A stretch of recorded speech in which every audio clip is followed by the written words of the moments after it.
If you own something, a house, a stock, a bond, or a piece of land, that ownership has to be recognized and transferable. Sometimes this happens through registries, sometimes through trusted intermediaries such as custodians, lawyers, or notaries. Behind every financial asset, therefore, sits a system designed to record ownership and transfer it securely from one owner to another.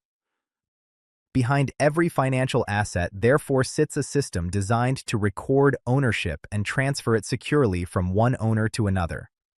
But that system may be beginning to change. What happens when ownership itself becomes digital?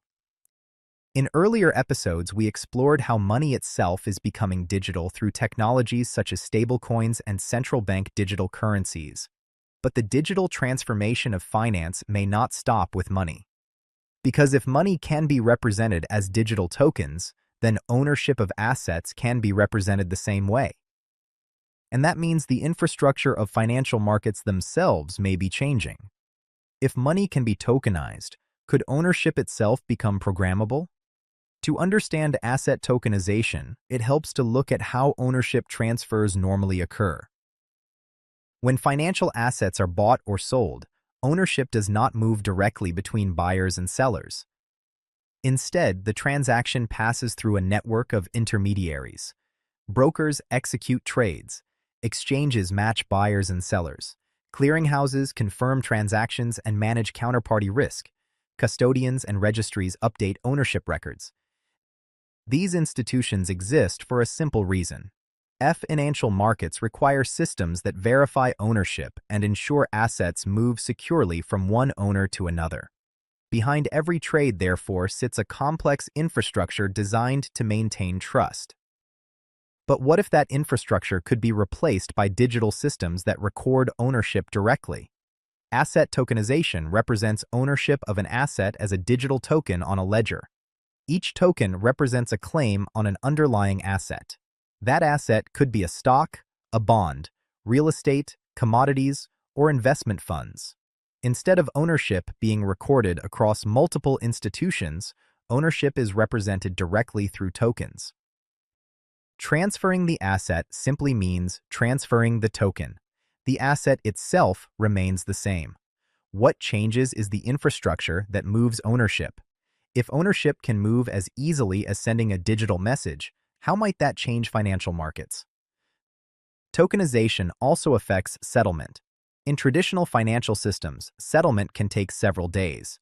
Different institutions must confirm the trade, verify ownership, and update records. But when assets exist as tokens, ownership and settlement can occur on the same ledger. The transfer of the token updates the ownership record automatically. Payment and asset transfer can happen at the same moment. This dramatically simplifies the settlement process. What happens when financial transactions no longer require days of coordination between institutions, but occur almost instantly? Once assets are represented digitally, another question immediately arises. How are those assets paid for? Because every asset transaction requires money. In earlier episodes, we explored digital forms of money, such as stablecoins and central bank digital currencies. If both assets and money exist as tokens, transactions can occur directly within the same digital infrastructure. Ownership of an asset moves as one token. Payment moves as another. The ledger updates both simultaneously. This creates what some analysts describe as a tokenized financial ecosystem. If assets and money move on the same infrastructure, what happens to the traditional layers of financial intermediation?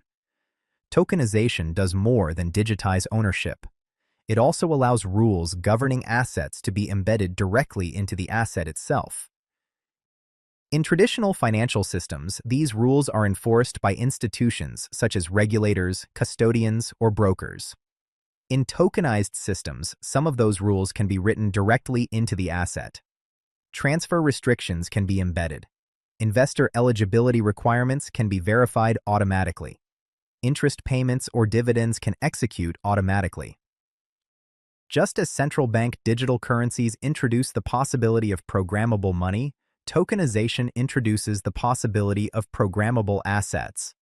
If assets themselves enforce rules automatically, who ultimately decides what those rules should be? Financial institutions are interested in tokenization for several reasons. Settlement could become faster. Assets could be divided into smaller fractions, expanding access to investment. Transactions could be automated through programmable rules. These potential efficiencies explain why banks, exchanges, and regulators around the world are exploring tokenized financial systems. But this transformation is emerging at a particular moment in economic history. Many advanced economies now operate with very large financial systems and rising levels of public debt. Efficient capital markets become increasingly important for financing governments, companies, and investment. Technologies that improve liquidity and expand access to capital markets therefore attract attention in late-cycle financial systems.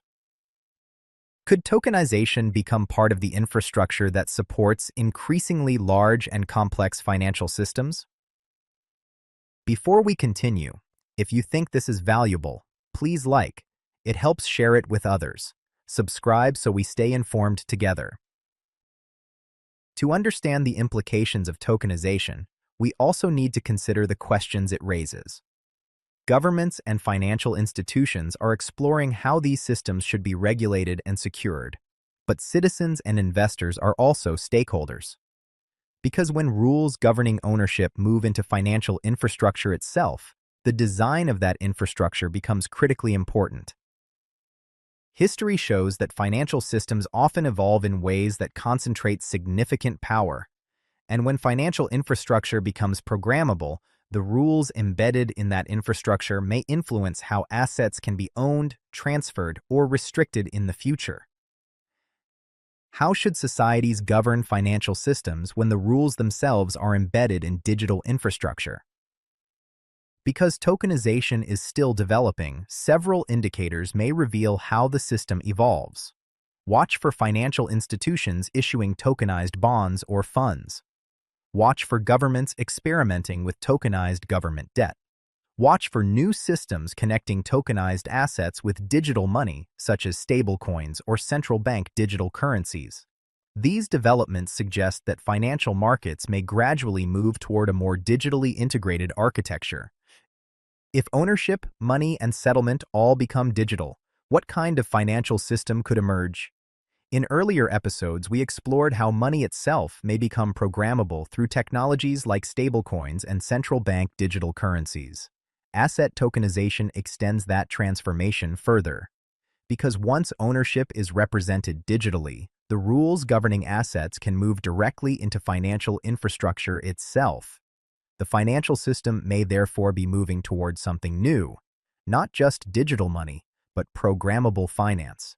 If the financial system itself becomes programmable, who ultimately writes the rules of that system?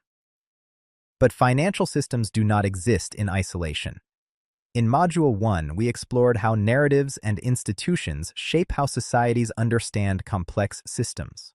In Module 2, we examined how power and governance influence how rules are created and enforced.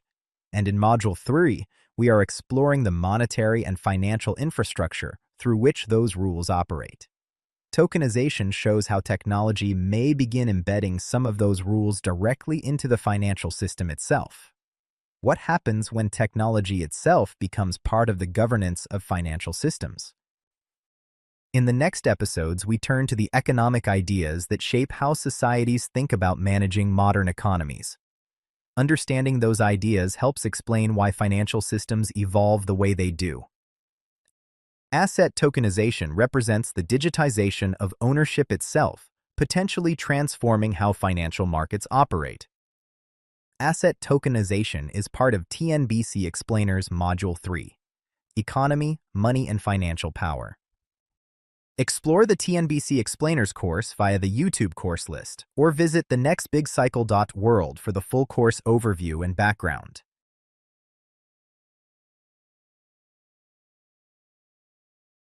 Explore the TNBC Explainers course via the YouTube course list, or visit thenextbigcycle.world for the full course overview and background.